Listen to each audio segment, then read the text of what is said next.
बोलिए श्री सतगुरुदेव भगवान की जय। सच्चे दरबार की जय। आशुपिता भगवान की जय। गुरु प्यारे साधकों, स्वागत है आप सभी का एक नए दिव्य अनुभव के साथ। आज का जो दिव्य अनुभव है वो है स्वामी मोहनपुरी जी का। आज के इस अनुभव में हम देखेंगे कि कैसे महाराज जी ने स्वामी जी को एक भयानक कुष्ठ रोग से बचा लिया। स्वामी मोहनपुरी जी एक भयंकर त्वचा रोग से बुरी तरह पीड़ित थे, लेकिन महाराज जी ने कुछ ही महीनों में उनको बिल्कुल स्वस्थ कर दिया। तो चलिए शुरू करते हैं स्वामी जी का दिव्य अनुभव। वह बताते हैं कि आज से 8 वर्ष पहले गुरुदेव के दिव्य सानिध्य में मेरी विलक्षण योग में दीक्षा शिक्षा शुरू हुई। उस समय मेरी शारीरिक अवस्था क्या थी, दयनीय। शब्द भी इसकी पूर्ण व्याख्या नहीं कर सकता।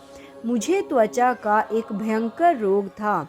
इस कारण मेरी देह से रक्त बहता रहता था तथा रात्रि होने तक कुर्ता खून से लाल हो जाया करता था। बढ़ा हुआ ब्लड प्रेशर, कोलेस्ट्रॉल सो अलग।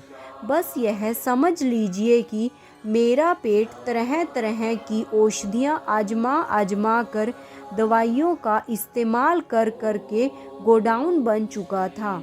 और इस असहाय दौर में एक दिन गुरुदेव श्री आशुतोष महाराज जी ने मुझे बुलाया और कहा, तू योग नहीं करता क्या? जरा डट के प्राणायाम श्राणायाम किया कर। मैंने मासूमियत से कहा, महाराज जी, इधर उधर से देखा देखी तो मैंने सीखा है, उसके आधार पर तो करता ही हूँ, लेकिन सच कहूँ तो उनसे मेरी तबीयत ज़्यादा बिगड़ जाती है। बीपी हाई हो जाता है, घबराहट होने लगती है। मुझे योग प्राणायाम सूट नहीं करता। गुरुदेव भगवान ने चिंतित स्वर में पूछा, अच्छा तो तू करता कैसे है, जरा करके दिखा। मैंने प्रचलित विधाओं के अनुसार कुछ प्राणायाम और कुछ योगासन करके दिखा दिए। गुरुदेव तुरंत बोले, यह तो उचित तरीका नहीं है, इनसे तो ब्रेन सेल को बहुत नुकसान हो सकता है, जबकि प्राणायाम से तो ब्रेन के सेल्स रीजनरेट यानी पुनः निर्मित होने तक की संभावना हुआ करती है। फिर उचित तरीका किससे सीखूं? मैंने पूछा। गुरुदेव मौन रहे। कुछ दिनों के बाद गुरुदेव ने पुनः बुलाया और इसी के साथ शुभारंभ हुआ योग का पहला पाठ।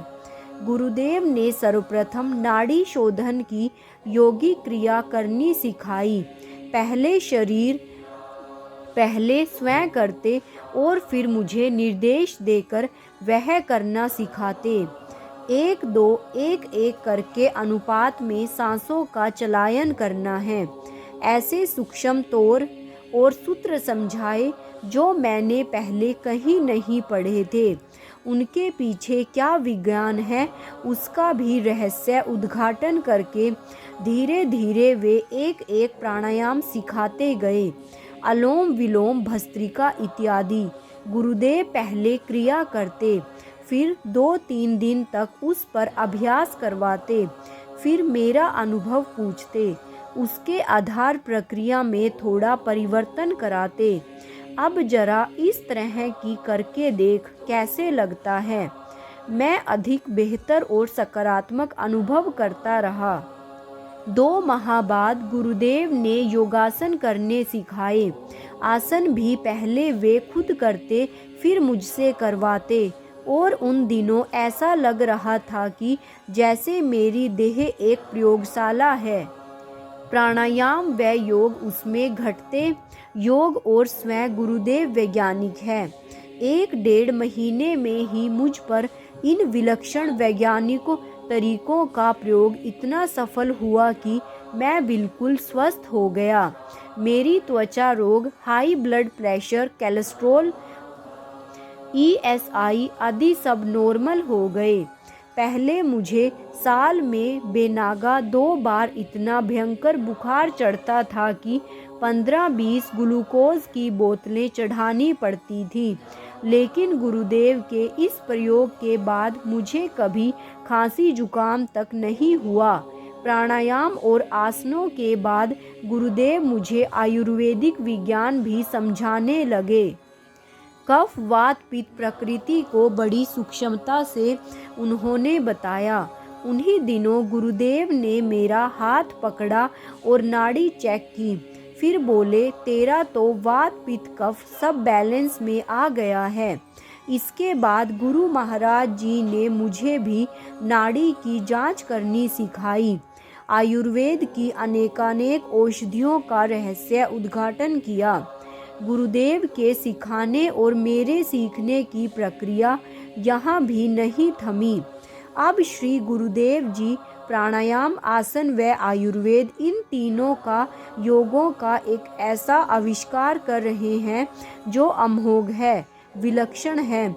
हजारों प्रेमी जनों ने उनसे शारीरिक व मानसिक लाभ उठाए हैं। मैंने एक पुस्तक में पढ़ा था कि योग किसी से ऐसे वैसे नहीं सीखा जाता। इसका पूर्ण ज्ञान केवल एक पूर्ण सतगुरु को होता है, क्योंकि वे हमारी सूक्ष्म कण से भी पूर्ण परिचित होते हैं। धन्य हैं हमें ऐसे पूर्ण स्वामी मिले हैं जो केवल आत्मा के वैद्य नहीं, देह और प्राणों के भी विलक्षण वैद्य हैं। कि कैसे गुरुदेव ने ऐसे शारीरिक रोगों को भी, जिनका उन्हें तोड़ तक नहीं मिल रहा था, उनको भी गुरुदेव महाराज जी ने कुछ ही महीनों में सही कर दिया। शायद आपने इस प्रसंग में पहले सुना होगा, पर मैं यह बात एक बार सोचती हूँ कि स्वामी जी बता रहे थे कि वो योग पहले भी करते थे, लेकिन तब उन्हें इतना फायदा नहीं हुआ। लेकिन जब महाराज जी ने बताया तो उसका असर दोगुना हुआ और उन्हें कुछ ही महीनों में वे बिल्कुल स्वस्थ हो गए। फिर भी महाराज जी उन्हें योग की नई नई क्रियाएं बताते रहे ताकि उनसे आम जन को भी फायदा होता रहे। तो ऐसा था मोहनपुरी जी का अनुभव कि उन्हें एक बीमार व्यक्ति से महाराज जी ने कैसे स्वस्थ कर दिया। जय महाराज जी की। भाइयों और बहनों, ऐसे ही दिव्य अति दिव्य अनुभवों का रोज आनंद लेने के लिए मेरे चैनल DJJS परिवार को सब्सक्राइब और वीडियो को लाइक और शेयर करना मत भूलिएगा। साथ में ही नोटिफिकेशन बेल को भी ऑन कर लीजिएगा ताकि आगे आने वाले सभी वीडियोस की जानकारी आप तक समय रहते पहुंच सके। और कमेंट बॉक्स में ओम श्री आशुतोषाय लिखना मत भूलिएगा। जय महाराज जी की। जय श्री राम।